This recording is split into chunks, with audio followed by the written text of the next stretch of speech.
Hare Krishna.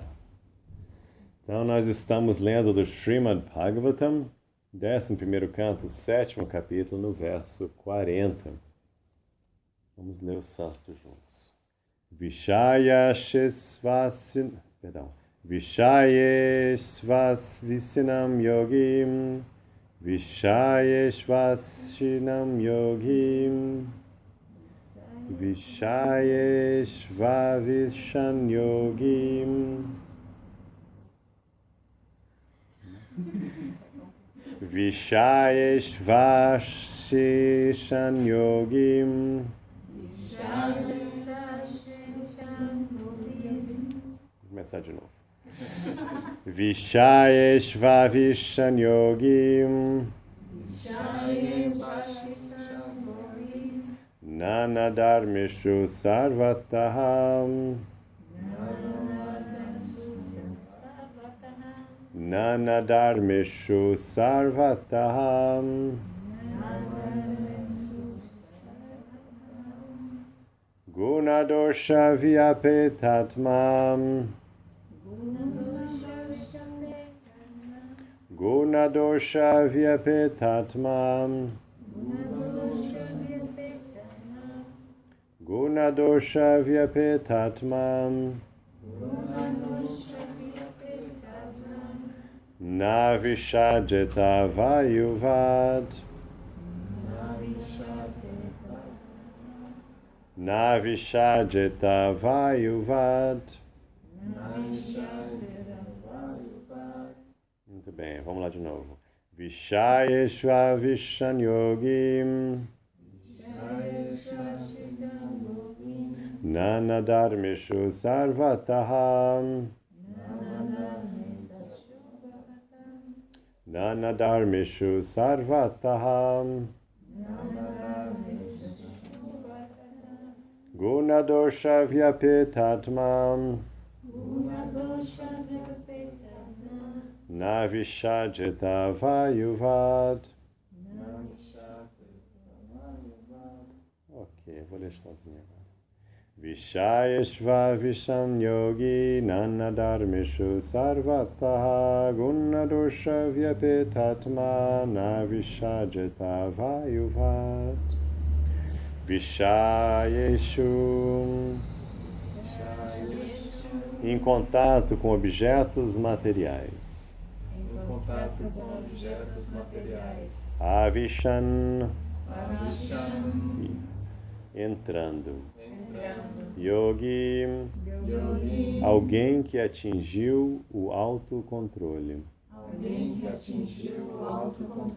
Nanadharmishu, que tem diferentes variedades de qualidades. Sarvataham, em toda parte. Guna, boas qualidades. Dosha, e defeitos. Vyapeta Atma, a pessoa que transcendeu. Navishajeta, não se deve enredar. Vayuvat, como o vento. Repita comigo. Mesmo um transcendentalista está rodeado de inúmeros objetos materiais que possuem boas e más qualidades. Porém, aquele que transcendeu o bem e o mal materiais não deve enredar-se. Mesmo ao estar em contato com os objetos materiais. Deve antes agir como vento. Vou repetir sozinho. Mesmo um transcendentalista está rodeado de inúmeros objetos materiais que possuem boas e más qualidades. Porém, aquele que transcendeu o bem e o mal materiais não deve enredar-se, mesmo ao estar em contato com os objetos materiais. Deve antes agir como vento. Então a gente está aqui estudando os ensinamentos do Avadhuta Dattatreya, né? E ele tem como seus gurus, vocês vão lembrar, coisas do seu dia a dia, né? E como ele era um sábio perambulando o mundo milhares de anos atrás, são as coisas da natureza. Então ele aprende e tira ensinamentos espirituais da natureza, do vento. Aqui é o vento, né? Mas a gente viu que ele aprendeu com a montanha, com a terra, com a água, fogo. E aqui ele está falando do vento. Então ele está falando que o vento, vocês reparam que o vento ele vai passando por todo lugar, né? Tem hora que o vento passa por um campo de flores, né? E traz aquele, carrega consigo aquela brisa divina do aroma das flores. E tem hora que o vento passa pelo lixão ou um bicho morto na beira da estrada e traz consigo, né? Mas o vento mesmo não tem nada a ver nem com as flores nem com o lixo. Ele simplesmente é o vento. E ele continua seguindo. Ele não tem nada a ver com o que está passando. O vento é o vento que está passando.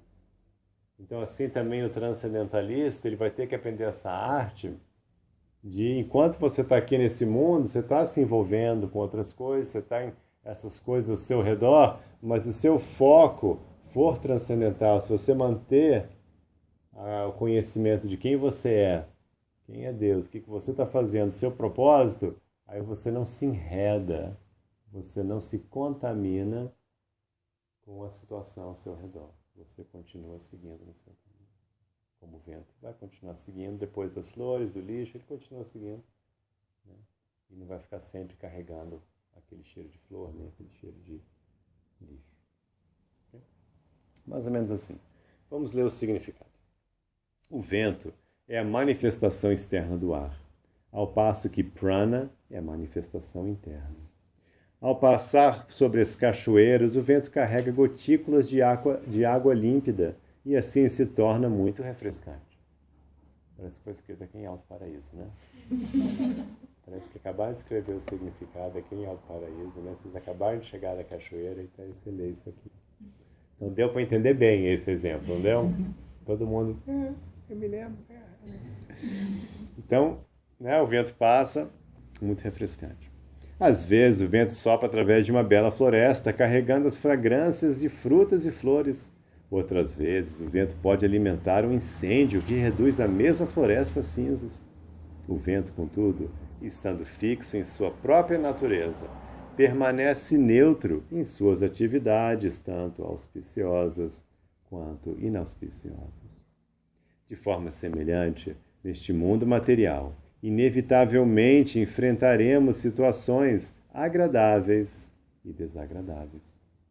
Porém, se permanecermos fixos em consciência de Krishna, não nos perturbaremos com o que é inauspicioso, nem nos apegaremos ao que é auspicioso do ponto de vista material. Ou seja, né, você vai seguindo a sua vida e às vezes você vê que está esquisito. É estranho mesmo, vocês vão sentir quando vocês estiverem assim, vocês vão estar avançando. E às vezes não é nem o local, não é nada. É uma coisa assim, quase que astrológica, assim, sabe? Simplesmente aquele dia não está legal. Me lembro assim, engraçado, foi segunda-feira passada. Foi ruim mesmo. Foi engraçado, assim, tava tudo bem, aí segunda-feira foi super pesado, sabe? Aí depois terça já tava legal de novo. O que é isso? Tá tudo bem, tava tudo igual, tava tudo bacana, sabe? Não tinha nada externamente que tinha mudado, assim, em termos assim, as mesmas pessoas, tava tudo ótimo. Mas deu um negócio assim, sabe? Aí de parecia que tava assim. Aí dia seguinte, passou. Então é assim, você vai estar e às vezes não, às vezes você está mente num ambiente, você vai, poxa, tem aquele pessoa que você tem que ter aquela ligação, né? Às vezes é uma coisa que realmente vai estragar, vai puxar para baixo, assim, vai ficar esquisito. Às vezes não.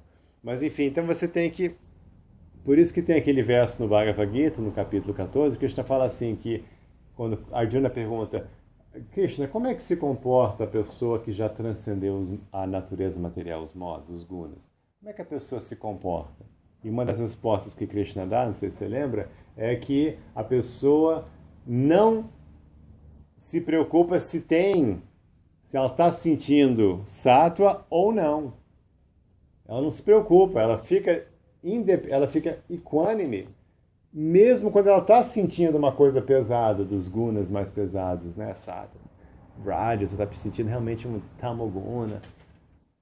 Então ela não se preocupa com isso, ela sabe que não sou eu mesmo, vai passar, tá esquisito aqui, Krishna. Aí passa. Então ele descreve assim, porque é isso, mesmo o transcendentalista, ele passa por essas situações. Isso é uma coisa que as pessoas às vezes não entendem. Eles acham que quando a pessoa se torna um transcendentalista, não, já é um iluminado, que ele não tem desejo, que ele não tem problemas. Não é assim. A gente se iluminar, a gente se avançar espiritualmente, não significa que você vai acabar com os problemas da vida. Significa que você vai acabar de se perturbar com os problemas da vida. É isso que vai acabar. Você vai ficar bem, os problemas vão continuar. Porque é assim mesmo. Você vai ter dificuldade, mas você vai ficar bem. Essa é a diferença. É como você reage que vai mudar. A situação externa é isso mesmo. Você vai estar aí, vai ter gente chata, vai ter problema, vai ter doença, vai ter todo tipo de coisa acontecendo com você. Mas é como você reage, isso é que vai mudar. Você vai ficar bem, você vai ficar tranquilo, você vai ficar equânime, você vai ficar centrado, em harmonia. E você não vai reagir mal com uma reação do que está sendo ruim para você. Você vai ficar legal, emanando positivo, tentando emanar luz, ficando tranquilo. Ok? Vamos continuar.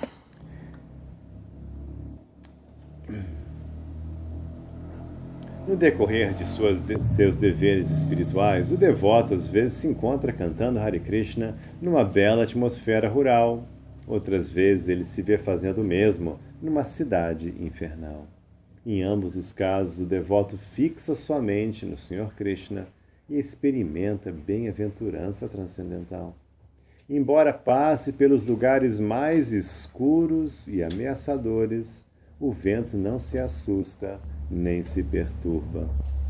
Analogamente, o devoto do Senhor Krishna jamais deve ficar com medo ou ansiedade, mesmo na situação mais difícil. Quem se apega a formas, sabores, cheiros, sons e sensações materialmente agradáveis também será repelido pelo oposto de cada uma dessas categorias. Logo, encontrando-se rodeado de inumeráveis coisas boas e ruins, o materialista fica sempre perturbado. Então esse é o ponto, né? Tem dois lados da moeda. Se você faz questão de ter coisas boas, sensações agradáveis, você vai ficar na mesma medida perturbado quando for o contrário, quando for o outro lado da moeda e for uma coisa ruim. Então o transcendentalista ele tenta fugir dessa situação, simplesmente não dando tanto valor a nenhum lado nem outro da moeda e achando uma outra satisfação, outro nível de felicidade, de bem-aventurança mais profundo. E aí quando tem um cheiro bom, ótimo. Eu também se não tem, tudo bem, porque eu estou em outro. Não estava tão apegado àquilo nem àquilo. Então, se a gente fica querendo só isso aqui, não adianta, porque a gente está, né, tem o outro lado da moeda. Vai ter outra coisa, você vai ficar ruim. É por isso que a vida em consciência totalmente material é um sofrimento, porque você fica numa montanha russa. Hora é bom, hora é ruim, e ao longo do dia vai de ruim, vai de bom, vai ruim, ruim, é bom, bom, ruim, não, agora é péssimo, agora ficou bom, né? E aí a gente não fica estável, não fica tranquilo, fica ansioso, fica frustrado, fica chateado.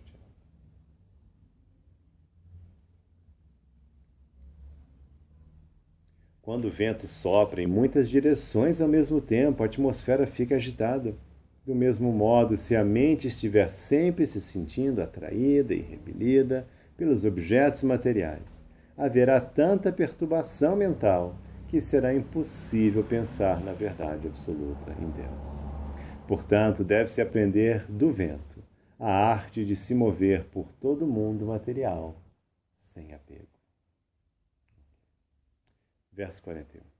Embora possa viver neste mundo em diversos corpos materiais, experimentando suas várias qualidades e funções, a alma autorrealizada nunca se enreda, assim como o vento que transporta diferentes aromas, de fato, não se mistura com eles. Significado.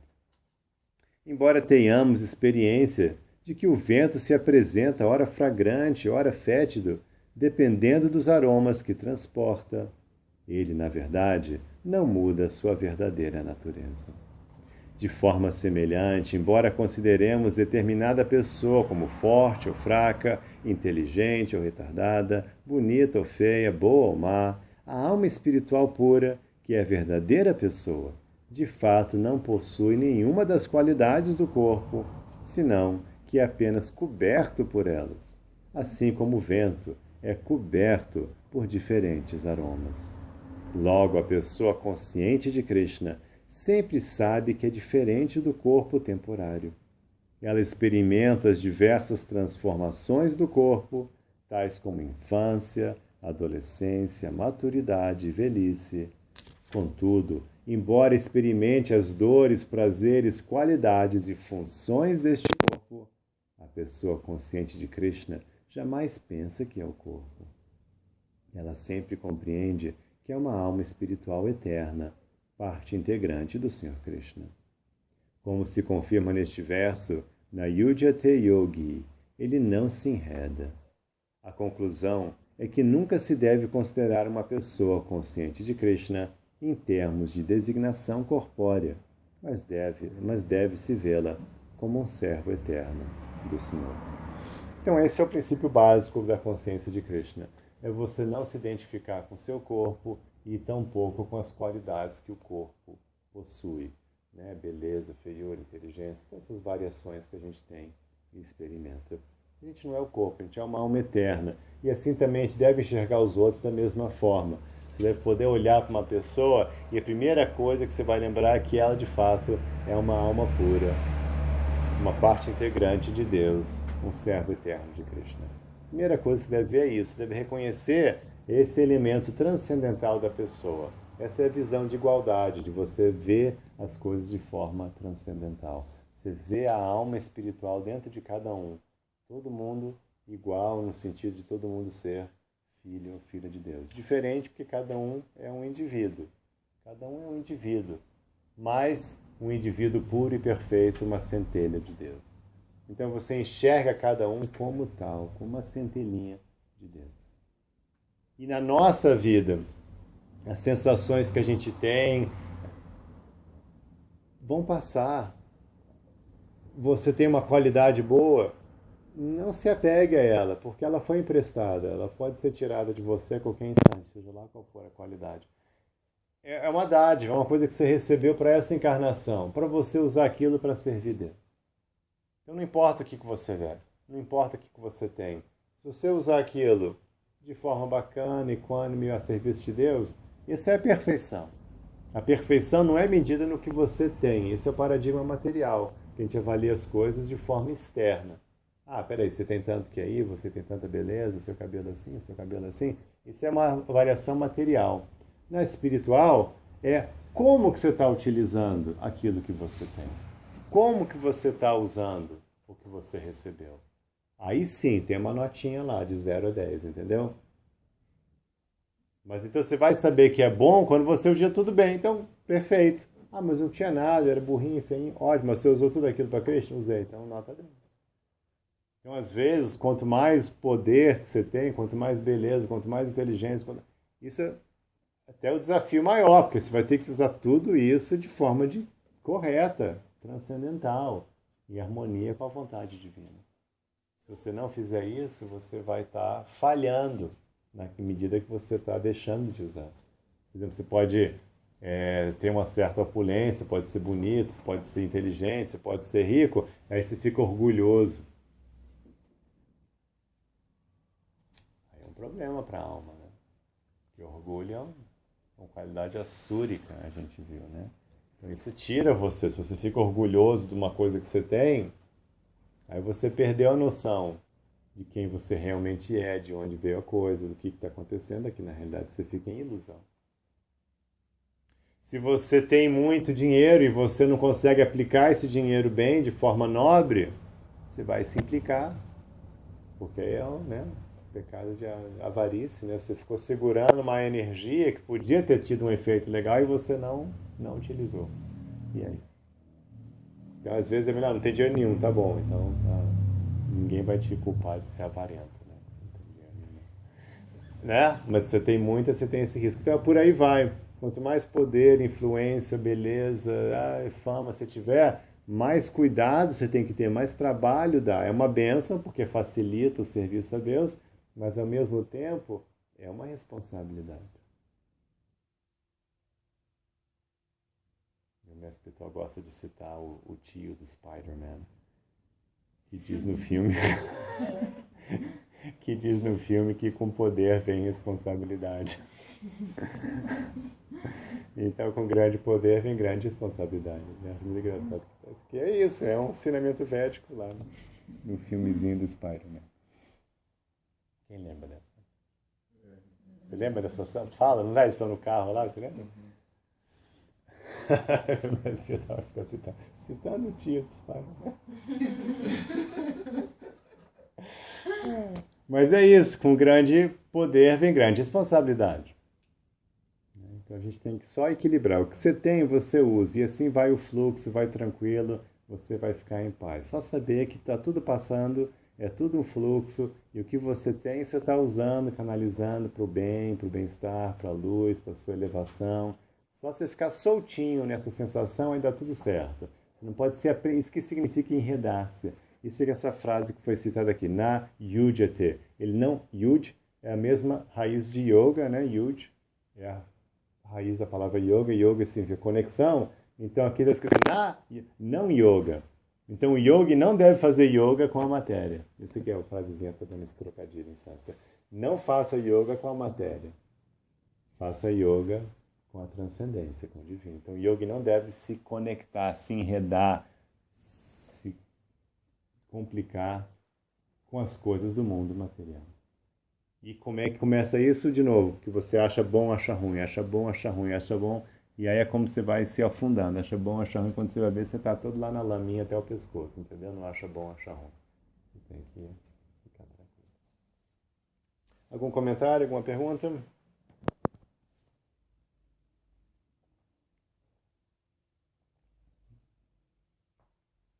Fácil de entender, né? Verso 42. Um sábio ponderado, mesmo enquanto vive dentro de um corpo material, deve se ver como alma espiritual pura. Da mesma maneira, deve-se observar que a alma espiritual entra dentro de todas as formas de vida, tanto móveis quanto inertes, e que as almas individuais, portanto, são onipenetrantes. O sábio deve observar ainda que a suprema personalidade de Deus, como superalma, está situado simultaneamente presente dentro de todas as coisas. A alma individual e a superalma podem ser compreendidas se as compararmos à natureza do céu. Embora o céu se estenda por toda parte e tudo repouse dentro do céu, este não se mistura com nada, nem pode ser dividido por nada. Então, como é que é isso? Na cultura védica, quando a gente usa a palavra céu, é essa coisa aqui que está entre a gente aqui, sabe? Que a gente pode chamar de ar, atmosfera, essa coisa aqui, que não, né, eles chamam isso aqui de céu, porque isso aqui continua, né? Onde que esse aqui que está entre a gente aqui vira o céu, não, né? Então tudo isso é chamado de céu, de ar no sentido de céu, né? Então aqui, e essa coisa que está aqui, essa atmosfera, né? A gente não respira, respira, então entra dentro de você, entra dentro de mim, aí entra, tá dentro desse livro, entra nesse harmônio, tá dentro do celular, né? Tá em todo lugar. E ao mesmo tempo é separado de tudo, né? Não é que o ar virou o harmônio, nem virou o livro, nem virou. Não. O ar continua, o céu está aqui, né? Em todo parte. Então, assim também as almas, né? A gente tem as almas individuais dentro de todo ser vivo. E como tem ser vivo por toda parte, então tem alma individual por toda parte. E aí o Bhagavad Gita explicou detalhadamente no capítulo 13, né, que não só tem uma alma individual em todo o corpo material, mas tem uma outra presença, que é a presença que é chamada de Paramatma, super-alma, que é uma expansão de Deus. É um aspecto de Deus chamado Paramatma na cultura védica, super-alma, é traduzido. Então tem uma expansão completa de Deus dentro de cada ser vivo, não só humano, mas todos os seres vivos, inertes e móveis, aqui está dizendo. Então árvores e plantinhas e aquela baratinha que você matou lá. Tinha a presença de Deus lá também, é um ser divino, a gente respeita a vida, a gente valoriza a vida, porque a gente sabe que vida, na verdade, é algo divino, é sintoma, né, da presença do divino. Se tem vida, é sintoma da presença do divino. Tanto a alma é divina como o divino em pessoa, Deus. Então, toda coisa viva é uma manifestação divina. Então, a gente respeita como tal e tenta preservar a vida de toda forma possível, respeitando essa visão divina. E assim, então, tem Deus em todo lado, mas também não se mistura. A alma está dentro do corpo, mas ela não se mistura no corpo. E Deus está em todo lugar, mas ele não se mistura na matéria. Se mantém sempre separado. Sempre a alma é distinta do corpo. A gente está aqui dentro, mas a gente é distinto do nosso corpo. A gente se identifica com ele, mas é um processo ilusório mental. E com o avanço espiritual, essa ilusão vai se dissipando e cada vez mais a alma consegue se enxergar, por isso chama-se autorrealização, você realizar a si mesmo. A alma começa a se enxergar e entender que está no corpo, mas não é o corpo. E assim também sentir a presença de Deus e também saber que Deus está do seu lado, mas ela não é Deus e nem é o corpo, e ela consegue entender essas três coisas enfatizadas no capítulo 13 do Bhagavad Gita, a distinção entre matéria, Deus e alma. Vamos ver o significado. Embora exista ar dentro do céu, o céu, ou espaço, é diferente do ar. Mesmo na ausência do ar, o espaço ou céu continua presente.